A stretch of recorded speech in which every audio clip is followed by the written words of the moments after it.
সুপ্রিয় দর্শক, বঙ্গকথা আলোচনা অনুষ্ঠানে আপনাদের সকলকে স্বাগতম। যারা আজকে প্রথমবারের মতন আসলে আমাদের এই অনুষ্ঠানটা দেখছেন, আমাদের একটি ফেসবুক পেজ রয়েছে, সেটা ফলো করবেন এবং আমাদের ইউটিউব চ্যানেলটি সাবস্ক্রাইব করবেন। কারণ কিছু বিশেষ আলোচনা অনুষ্ঠান থাকে। বিশেষত আমিনুল হক পলাশ ভাইয়ের সঙ্গে আমরা যে প্রোগ্রামটা করি, সেটা ইউটিউবে অ্যাভেলেবল থাকে। আশা করি আপনারা সকলে বেঁচে আছেন, সুস্থ আছেন। আমাদের মধ্যে আজকে উপস্থিত রয়েছেন আমিনুল হক পলাশ। আমাদের আজকের আলোচনার বস্তু মাননীয় প্রধানমন্ত্রী শেখ হাসিনার আন্তর্জাতিক মিডিয়ায় হঠাৎ ভাগ করেই প্রায় 15 মাস পরে অনেক উপস্থিতি আমরা দেখতে পাচ্ছি, এবং আরো একটি টপিক আমরা যে বিষয়টা আসলে একটু আমি ব্যক্তিগতভাবে জানবো আমাদের পলাশ ভাইয়ের কাছে, সেটা হচ্ছে তথাকথিত এখন যে ট্রাইব্যুনাল রয়েছে সেখানের সম্ভাব্য রায়। পলাশ ভাই, আপনি খেয়াল করেছেন কিনা যে আহ এই মুহূর্তে আহ আমাদের মাননীয় প্রধানমন্ত্রী শেখ হাসিনা পরপর অনেকগুলো আন্তর্জাতিক গণমাধ্যমে, প্রথম উনি আসলেন রয়টার্সে, এরপরে আমরা দেখলাম ওয়াইন, আমরা দেখলাম ইন্ডিয়ান এক্সপ্রেস এবং আরো অনেকগুলো আন্তর্জাতিক মাধ্যমে ওনার এই যে উপস্থিতি, এর পিছনের কি কারণ, যেটা সাধারণ মানুষ জানতে চায়, আপনার জানা যে কারণগুলো আছে সেটা একটু আপনি আমাদের সাথে শেয়ার করুন। ধন্যবাদ আপু আমাকে বঙ্গকথায় আমন্ত্রণ জানানোর জন্য। আপু দেখেন যে আমি বিষয়টা এভাবে দেখছি যে গত 15 মাসে বাংলাদেশে এই অবৈধ ইউনূস গংয়ের দুঃশাসন এবং অপশাসনের কারণে জি। বাংলাদেশ একটা ধ্বংসের পর্যায়ে পৌঁছেছে। সেখান থেকে তো আসলে ধরেন আমাদের হচ্ছে মুক্তি পেতেই হবে, উদ্ধার পেতেই হবে, এতে কোনো সন্দেহ নাই। এবং হচ্ছে বাংলাদেশের মুক্তিকামী মানুষ স্বভাবতই তাদের স্বতঃস্ফূর্ত উপস্থিতিতে একদিন এই অপশাসনের অবসান হবে। আমি ব্যক্তিগতভাবে মনে করি যে মাননীয় প্রধানমন্ত্রী যে আন্তর্জাতিক গণমাধ্যমে এখানে আপনার হচ্ছে তার উপস্থিতির মাধ্যমে, তার বক্তব্য প্রদানের মাধ্যমে সেই আমাদের মুক্তির যাত্রার অফিসিয়াল শুরুটা করলেন। হ্যাঁ, আপনি নিশ্চয়ই মনে আছে যে আমরা মাননীয় প্রধানমন্ত্রীর বক্তব্য বা আওয়ামী লীগের যেকোনো ধরনের বক্তব্য বাংলাদেশের মিডিয়াগুলোতে হচ্ছে আপনার নিষিদ্ধ করা হয়েছে। বিভিন্ন ধরনের সাংবাদিককে হচ্ছে আমরা মাননীয় প্রধানমন্ত্রীর সাক্ষাৎকার সংক্রান্ত বিষয়ে বিভিন্ন ধরনের বক্তব্য করতে দেখেছি। কিন্তু আসলে বিষয়টা হচ্ছে কি আপনার মানে ধরেন হচ্ছে বাংলাদেশের অনেকেই আসলে কুয়োর ব্যাঙের মতো আচরণ করে। হ্যাঁ? তারা এই জিনিসটা ভুলে যায় বা মনে থাকে না তাদের যে বিশ্বের ইতিহাসে মানে বাংলাদেশের ইতিহাসে ২ জন মানুষকে আন্তর্জাতিক গণমাধ্যম বলেন, আন্তর্জাতিক ব্যক্তিত্ব বলেন, তারা যথাযথ সম্মান দিয়েছে, সমীহ দিয়েছে। একজন হচ্ছেন আমাদের জাতির পিতা বঙ্গবন্ধু শেখ মুজিবুর রহমান।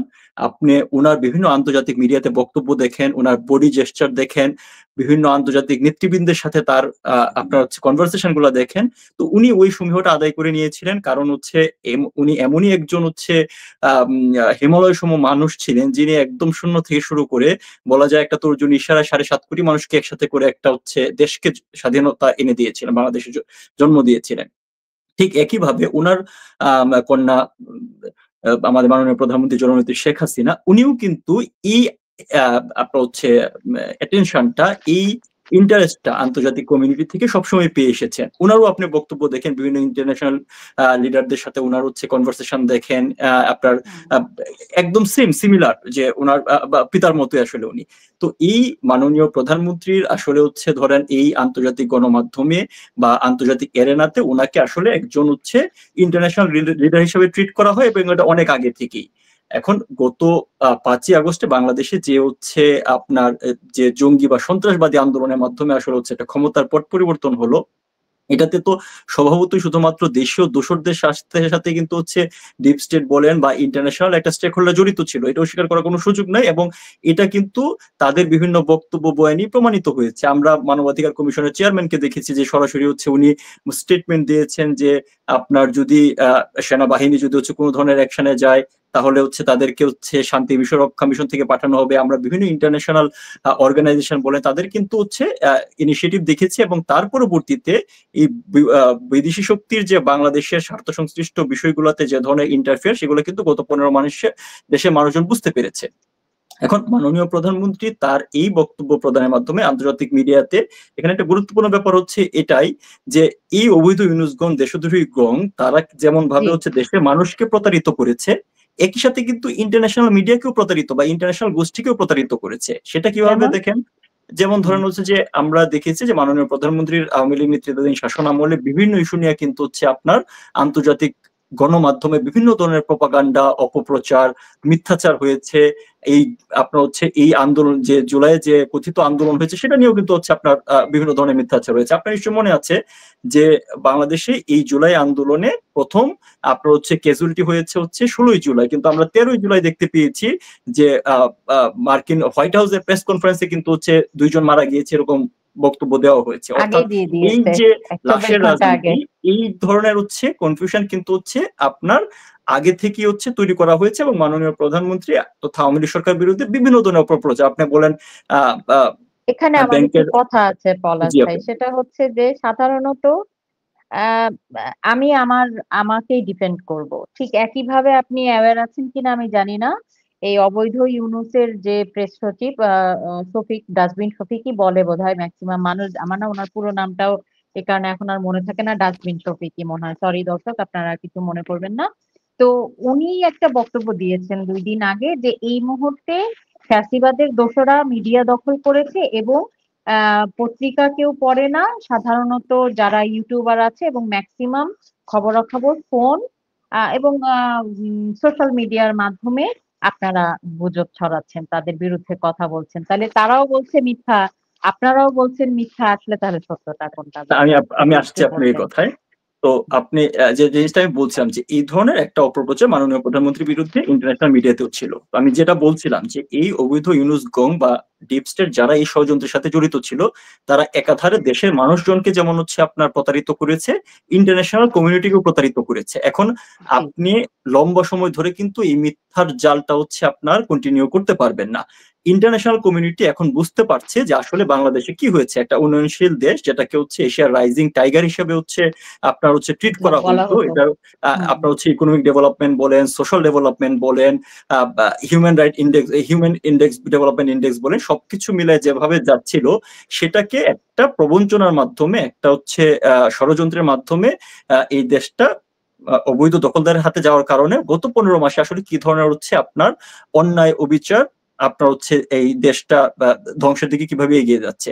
তো এই কারণেই কিন্তু ইন্টারন্যাশনাল কমিউনিটির এই অ্যাটেনশনটা, তারাও তো আসলে হচ্ছে প্রকৃত জিনিসটা জানতে চায়। এখন বলতে পারেন তারা কেন জানতে চায় বা আগে আগে জানার কি সমস্যা ছিল, আগে জানতে চায় না কেন? জানতে চায়, এটা বড় কারণ হচ্ছে যে আমরা জিওপলিটিক্যালি এমন একটা ক্রিটিক্যাল জায়গায় বিলং করি যেখানে ধরেন কোনো কারণে বাংলাদেশে একটা দীর্ঘমেয়াদী অস্থিরতা বা সিকিউরিটি কনসার্ন জেনারেট করলে সেটা কিন্তু আমাদের এই রিজিওনাল সিকিউরিটিকে হচ্ছে ব্যাপকভাবে হচ্ছে ক্ষতিগ্রস্ত করবে। সো এটা আসলে হচ্ছে এই ইন্টারেস্টটা একটা গ্লোবাল ইন্টারেস্ট, গ্লোবাল সিকিউরিটি ইন্টারেস্টও বটে। সো তারা দীর্ঘদিন ধরে মিথ্যাচার করে যাওয়ার পরেও বর্তমানে আপনার সত্যগুলা সামনে আসছে, যে কারণে হচ্ছে মাননীয় প্রধানমন্ত্রীর মানে বক্তব্যের মাধ্যমে ইন্টারন্যাশনাল কমিউনিটি এগুলো জানার সুযোগ পাচ্ছে।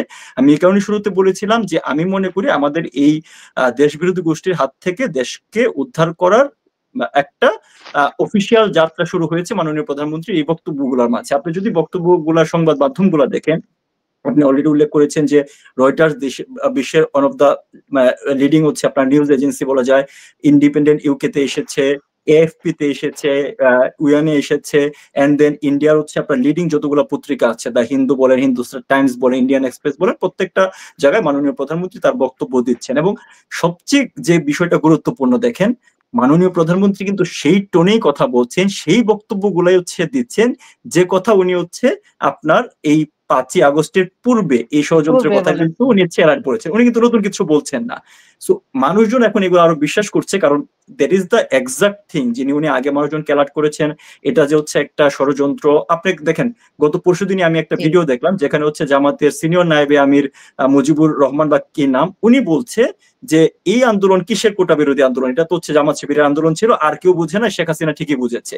তো এই জিনিস ষড়যন্ত্রগুলা, তারপরে আপনি দেখেন যে হচ্ছে আপনার বিভিন্ন স্টেক হোল্ডার গুলা তারা কিন্তু তাদের বয়ে নিয়ে আপনার মেট্রো রেল পোড়ানো বলেন, আপনার হচ্ছে পুলিশ হত্যা বলেন, এই কথাগুলা কিন্তু হচ্ছে এই ছাত্র নামধারী এই সন্ত্রাসীদের বয়ানের মাধ্যমে কিন্তু হচ্ছে উঠে এসেছে। তো এই জি। বক্তব্যগুলাই কিন্তু মাননীয় প্রধানমন্ত্রী এখন আরো কনফিডেন্টলি বলছেন, আন্তর্জাতিক মিডিয়াকে, আন্তর্জাতিক মানুষজনকে, ইন্টারন্যাশনাল এরেনাকে হচ্ছে জানাতে পারছেন তার বক্তব্যের মাধ্যমে। আমি একটা জিনিস হচ্ছে একটু যদি কোট করি, যে ইন্ডিপেন্ডেন্ট ইউকে তে উনি যে বক্তব্য দিয়েছেন, উনি সেখানে বলেছেন যে এই ঘটনাটাকে উনি হচ্ছে ভায়োলেন্ট ইনসারেকশন বলেছেন, এবং এক্স্যাক্টলি কিন্তু তাই হয়েছে, যে এখানে রাষ্ট্রের জানমালের ক্ষয়ক্ষতি করে আসলে হচ্ছে এখানে একটা ক্ষমতার পট পরিবর্তন করা হয়েছে। এখানে কোনো ধরনের কোটা আন্দোলন বলেন বা দেশের সপক্ষের কোনো ধরনের আপনার হচ্ছে এখানে বিষয় ছিল না। আপনি এই বক্তব্যের প্রমাণ কিন্তু ওদের বয়ানীতে হচ্ছে আমরা জানতে পেরেছি যে তারা পুলিশ হত্যা করেছে, তারা মেট্রো রেলে জি আগুন দিয়েছে, তো আগুন জি দিয়েছে। তো মাননীয় জি প্রধানমন্ত্রীর বক্তব্য, এই বক্তব্যগুলো এখন আরো বেশি এভিডেন্ট, আরো বেশি স্ট্রং। একই সাথে আমি এখানে একটা জিনিস উল্লেখ করতে চাই যে মাননীয় প্রধানমন্ত্রী কিন্তু ক্লিয়ারলি বলেছেন যে জুলাইয়ের এই আন্দোলন চলাকালীন সময়ে যে হতাহতের ঘটনা ঘটেছে এটা তো কেউ স্বীকার করছে না, কিন্তু এই হতাহতের পিছনে কারা দায়ী আছে সেটার জন্য কিন্তু হচ্ছে মাননীয় প্রধানমন্ত্রী একটা বিচার বিভাগীয় তদন্ত কমিশন গঠন তৈরি করেছিলেন। করেছিলেন। যে প্রথম ক্যাজুয়ালিটি হয়েছে 16ই জুলাই, 6 জন মারা গেছে, তার পরপরই উনি কিন্তু হচ্ছে এটা একটা হচ্ছে জুডিশিয়াল এনকোয়ারি গঠন করা হয়েছিল। এই জি অবৈধ ইউনিট সরকার তারা ক্ষমতা দখল করে কিন্তু সেই তদন্তটা হচ্ছে সামনে এগিয়ে নিয়ে যায় নাই। জি তারা কিন্তু হচ্ছে আপনার একটা ইন্ডিমিনিটি দিয়ে যারা এই পুলিশ হত্যার সাথে জড়িত ছিল, যারা এই দেশের আপনার রাষ্ট্রের ক্ষয়ক্ষতির সাথে জড়িত ছিল, তাদেরকে কিন্তু ইন্ডিমিনিটি দেওয়া হয়েছে। তারা যদি নীতিগতভাবে অনেস্ট থাকতো, সৎ থাকতো, তাহলে তো ইন্ডিমিনিটির প্রয়োজন হইতো না। ইন্ডিমিনিটি কখন দেওয়া হয়েছে? আমরা দেখেছি হচ্ছে জাতির পিতাকে হত্যার পরে তার খুনিদের ইন্ডিমিনিটি দেওয়া হয়েছে। সো যারা আসলে রাষ্ট্রের বিরুদ্ধে এই ধরনের ষড়যন্ত্রের সাথে জড়িত, তারা ফর দ্য টাইম বিং একটা এক্সিট এনশিওর করার জন্য এই ধরনের ইন্ডিমিনিটির কথা বলে। কিন্তু আপনি যদি ট্রু থাকেন, আপনার তো হচ্ছে আপনার এটা প্রয়োজন আইনের নেই। কাছে দাঁড়াতে কোনো ভয় নাই। আরেকটা জিনিস দেখেন যে এই বিষয়টার ইম্প্যাক্টটা আপনি যেটা বললেন যে এটা নিয়ে হচ্ছে এই ডাস্টবিন শুফিং বিভিন্ন ধরনের কথাবার্তা বলছে, সে বলছে যে আপনার রাজনৈতিক দলগুলোর এখন আছে এটা নিয়ে একসাথে হওয়া উচিত। মানে মোদ্দা কথা হচ্ছে সে আসলে আহ টেন্সড, তাদের এই টেনশন, তাদের এই আতঙ্ক কিন্তু তাদের কথাবার্তায় দৃশ্যমান। আপনি দেখেন রিসেন্টলি এই উপদেষ্টা পরিষদে কারো কোনো বক্তব্য আপনি হচ্ছে গত কয়েকদিন ধরে কিন্তু তারা অলমোস্ট সিন আউট, তাদের কোনো বক্তব্য শোনা যাচ্ছে না। বারবার ডাস্টবিন জি শফিককে সামনে পাঠানো পাচ্ছে, কিন্তু আপনি তার চেহারা ছবিতে কিন্তু হচ্ছে কন্টিনিউয়াসলি আতঙ্ক দেখতে পাবেন। এই আতঙ্কটা কেন? এই আতঙ্কটা কিন্তু তাদের এই ভয়টা কি? তাদের ভয়টা হচ্ছে যে তাদের মিথ্যা এবং প্রবঞ্চনা এখন হচ্ছে ইন্টারন্যাশনাল মিডিয়ায় উঠে আসছে। তাদের এই জি প্রতারণাগুলা দেশের মানুষকে, দেশের মিডিয়াকে কুক্ষিগত করে একটা সার্টেন টাইম পর্যন্ত হয়তো তারা হচ্ছে হুম ধামাচাপা দিয়ে রাখতে পেরেছিল, কিন্তু সত্য তো সামনে হচ্ছে আসবেই। এখন জিনিসগুলো সামনে আসছে। আপনি একটা জিনিস ছোট্ট একটা ইন্ডিকেট করে আমি এই অংশটা শেষ করছি, সেটা হচ্ছে যে দেখেন মাননীয় প্রধানমন্ত্রীর এই ইন্টারভিউটা রয়টার্স হচ্ছে আপনার তার অফিসিয়াল ফেসবুক পেজ থেকে হচ্ছে 2বার হচ্ছে সার্কুলেট করা হয়েছে। এখন রয়টারের মতো মিডিয়া হাউস তো হচ্ছে আপনার নিছকই লাইক কমেন্টের কারণে হচ্ছে 2বার কোনো জিনিস শেয়ার দেয় না, তাই না? এটা শেয়ার দেওয়া হয়েছে কারণ বিশ্বের বিভিন্ন টাইম জোনের মানুষ যেন এই নিউজটা হচ্ছে দেখতে পারে। সো এটা জি ইন্ডিকেট করে যে ওনার এই বক্তব্যগুলা ইন্টারন্যাশনাল মিডিয়াতে কতটুকু অ্যাটেনশন পাচ্ছে, মানুষজন কতটুকু ইন্টারেস্টের সাথে এই জিনিসগুলো পড়ছে। এবং প্রতিটা বক্তব্যে মাননীয় প্রধানমন্ত্রী যে আপনার হচ্ছে জুলাই এই আন্দোলন নিয়ে যেভাবে কথা বলেছেন, তার পরবর্তী ঘটনা নিয়ে কথা বলছেন, ভারত বাংলাদেশ সম্পর্ক নিয়ে কথা বলছেন, উনি বর্তমান এই অবৈধ সরকার যেভাবে হচ্ছে বাংলাদেশকে একটি ধ্বংসপ্রাপ্ত পরিস্থিতির দিকে নিয়ে যাচ্ছে, আমাদের প্রতিবেশীদের সাথে সম্পর্ক খারাপ করছে, সেগুলো নিয়ে উনি কথা বলছেন, উনি ইউনূসের দুর্নীতি নিয়ে কথা বলছেন। অর্থাৎ হুম উনার ভয়েসটা কিন্তু এখন আরো বেশি strong. There is a 15 month যেখানে তারা প্রমাণ করার সুযোগ ছিল যে তারা যে কথাগুলো বলছে সেই কথাগুলো সত্য। সেগুলো সত্য। তাদের প্রতিটা হুম কথা হচ্ছে একটা সত্য তারা প্রমাণ করতে পারে, একটা কথাও তাদের হচ্ছে কোন ধরনের হচ্ছে ডকুমেন্টারি এভিডেন্ট সামনে আনতে পারে নাই। কিন্তু মাননীয় প্রধানমন্ত্রী জাস্ট উনি শুরু করেছেন সেই 5ই আগস্টের আগের থেকে। অর্থাৎ উনি আগে যে কথাগুলো বলতেন, আন্তর্জাতিক গণমাধ্যমকে বলতেন, দেশের মানুষজনকে বলতেন, সবাইকে সচেতন করার জন্য বলতেন, উনি আবারও সেই একই আহ্বান নিয়ে উনি অলওয়েজ রিলাই করেন হচ্ছে দেশের মানুষজনের উপরে। এই বয়ানটা কিন্তু হচ্ছে তার দেশের মানুষজনের জন্য। এবং আমি ব্যক্তিগতভাবে মনে করি আমার মতো যারা হচ্ছে উনার নিছকি কর্মী আছেন, তারা উনার এই বক্তব্য কিন্তু খুবই হচ্ছে উদ্বেলিত এবং হচ্ছে উৎসাহিত। উৎসাহিত এটা হচ্ছে আমাদের হচ্ছে একটা আশার আলো হয়ে এসেছে। সেখানে আপনার কাছে আমার একটা প্রশ্ন আছে। যেমন প্রশ্নটা হচ্ছে আম মাননীয় প্রধানমন্ত্রীর একটি বিচার চলছে না আ ট্রাইব্যুনালে। আপনি সেটা সম্পর্কে অবহিত আছেন। মাননীয় প্রধানমন্ত্রী আন্তর্জাতিক মিডিয়ায় একেবারেই ডিনাই করেছেন এবং উনি বলেছেন যে উনার বিরুদ্ধে আনা যত অভিযোগ আছে এই হত্যা এবং অন্যান্য সবকিছুর তিনি সেটাকে মানেন না।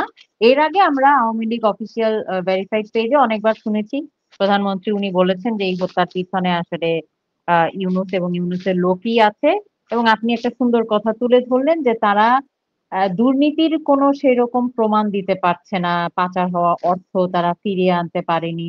দেশের মানুষই এখন বুঝতে পারছে যে আসলে তারা যা বলে তার কতটুকু সত্য। তাহলে পলাশ ভাই এই ট্রাইব্যুনালে কিসের বিচার চলছে? কিসের ভিত্তিতে তারা রায় দেয়ার কথা বলছে, সম্ভাব্য রায় দেয়ার কথা বলছে? আপা দেখেন, এই ট্রাইব্যুনাল, যেটা আসলে হচ্ছে ট্রাইব্যুনাল বলাও ভুল হবে, এটা একটা হচ্ছে ক্যাঙ্গারু ট্রাইব্যুনাল, যেটা হচ্ছে সম্পূর্ণ দেশের সংবিধান বহির্ভূত, আইন বহির্ভূত ভাবে হচ্ছে শুধুমাত্র প্রজ্ঞাপন জারির মাধ্যমে সেটাকে পরিবর্তন করে এখানে হচ্ছে এই বিচারের একটা হচ্ছে নাটক তৈরি করা হয়েছে। এবং এই বিচারটা কিন্তু মূলত আপনার হচ্ছে যে যুদ্ধ, যেহেতু এই ট্রাইব্যুনাল, আন্তর্জাতিক অপরাধ ট্রাইব্যুনালটাকে করা হয়েছিল হচ্ছে যুদ্ধ অপরাধের বিচারের জন্য, এবং মাননীয় প্রধানমন্ত্রী সেই ৭১ সালে হয়ে যাওয়া এই দেশের হচ্ছে ৩০ লক্ষ শহীদ এবং হচ্ছে ৪ লক্ষ মা বোনের নির্যাতনের বিচার কিন্তু হচ্ছে উনি এই ট্রাইব্যুনালে করেছেন। তো এই ট্রাইব্যুনালের ব্যবহার করে এই বিচারের প্রক্রিয়ায় আপনার হচ্ছে কারা ক্ষুব্ধ, এটা একটা প্রতিশোধ পরায়ণতা, যেহেতু হচ্ছে জামাতকে হচ্ছে আপনার এই যুদ্ধপরাধী দল জামাতকে এখানে তাদের নেতৃবৃন্দকে এখানে বিচারের আওতায় আনা হয়েছে, এবং সেটা কিন্তু দেখেন প্রপার লিগাল প্রসিডিউর মেনটেন করে। সেটা যদি করা না হইতো তাহলে তো ৭১ থেকে ২০১৩ সালে ওদের বিচারের রায় কার্যকর করা শুরু হয়েছে, এতদিন তাদের বাঁচারই কথা না। বিশ্বের কোনো দেশে যুদ্ধ অপরাধী দেশদ্রোহীদের হচ্ছে এতদিন কেউ বাঁচায় রাখে না। মাননীয় প্রধানমন্ত্রী কিন্তু সম্পূর্ণ আইনি প্রক্রিয়া মেনেই হচ্ছে এই বিচারটা করেছেন। সো এখানে তারা যে জিনিসটা করছে যে তাদের এই ৭১-এর পরাজয়ের প্রতিশোধ, তাদের নেতৃবৃন্দের যে বিচার হয়েছে সেই পরাজয়ের প্রতিশোধ নেওয়ার জন্য হচ্ছে আসলে একটা ক্যাঙ্গারু ট্রায়াল করছে। আপনি দেখেন, এটার হচ্ছে চিফ প্রসিকিউটর করা হয়েছে হচ্ছে তাজুলকে, যে কিনা যুদ্ধাপরাধীদের পক্ষের আপনার হচ্ছে অন্যতম প্রধান হচ্ছে কৌশলী ছিল যুদ্ধাপরাধীদের হচ্ছে যখন বিচার চলমান।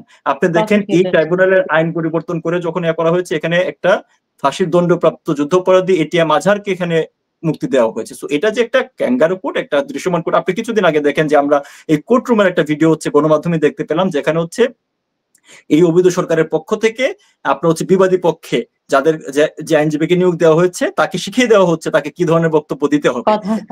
এইরকম হচ্ছে কমেডি সার্কাস আর কোথাও হয় না। সো এখানে আসলে হচ্ছে এই ট্রাইব্যুনালের বিচারে কি হবে না হবে এটাতে আসলে কোনো কিছু হচ্ছে ইন্ডিকেট করে। এটাতে তারা হয়তো ভেবেছিল যে এই ট্রাইব্যুনালের মাধ্যমে একটা সাজানো বিচার করে দেশের মানুষজনের কাছে মাননীয় প্রধানমন্ত্রী শেখ হাসিনা এবং হচ্ছে আওয়ামী লীগকে তারা হচ্ছে ক্রিমিনালাইজ করতে পারবে।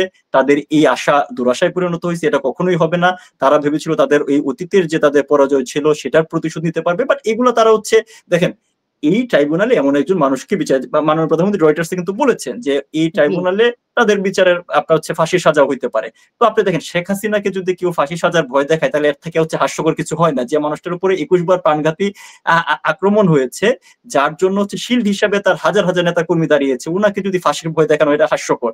তো ওরা যদি ভেবে থাকে যে ধরেন হচ্ছে ট্রাইব্যুনাল একটা সাজানো রায় দিয়ে হচ্ছে আপনার মাননীয় প্রধানমন্ত্রীর ভয়েসকে দমানো যাবে, আওয়ামী লীগকে দমানো যাবে, বা মানুষের মন থেকে আওয়ামী লীগ বলছে, আপনি আজকে সাধারণ মানুষজনের কথা শুনেন, আওয়ামী লীগ আরো বেশি হচ্ছে আপনার রিলেভেন্ট। এখন আওয়ামী লীগের প্রয়োজনীয়তা মাননীয় শেখ হাসিনার অভাব প্রতিটা প্রান্তিক মানুষজন পর্যন্ত বুঝছে।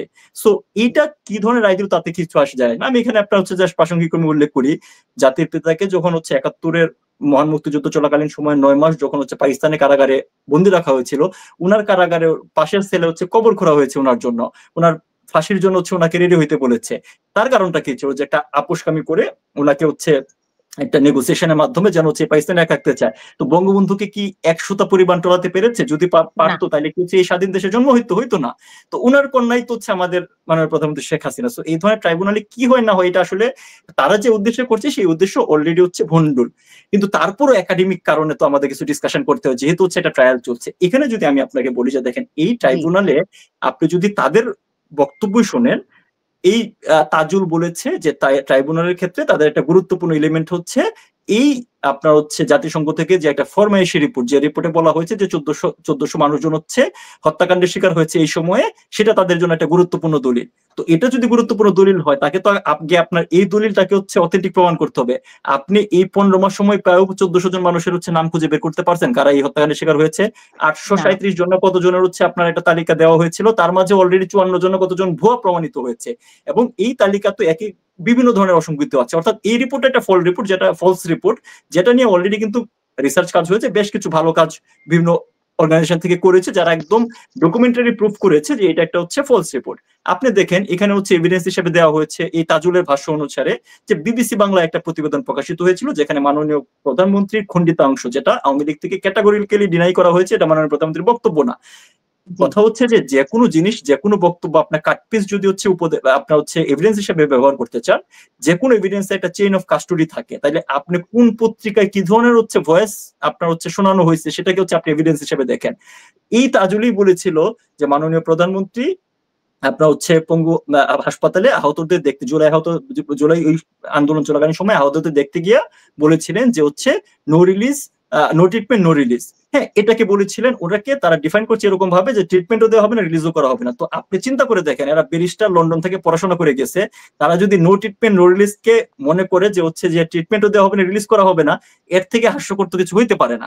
সো এই ধরনের হচ্ছে আপনার এই কথাগুলো তারা কেন বলছে, এগুলো কি তারা বুঝে না? তা না, এই কথাগুলো তারা এই কারণেই বলছে যে একটা দেশের মানুষজনকে বিভ্রান্ত করে, যেটা আমি আগে বললাম যে দেশের মানুষ, এই ট্রাইব্যুনাল মূল উদ্দেশ্য হচ্ছে দেশের মানুষের মন থেকে মাননীয় প্রধানমন্ত্রীকে হচ্ছে সরানো, মাননীয় প্রধানমন্ত্রীর প্রতি নেতিবাচক ধারণা তৈরি করা, সিঙ্গেল পয়েন্ট।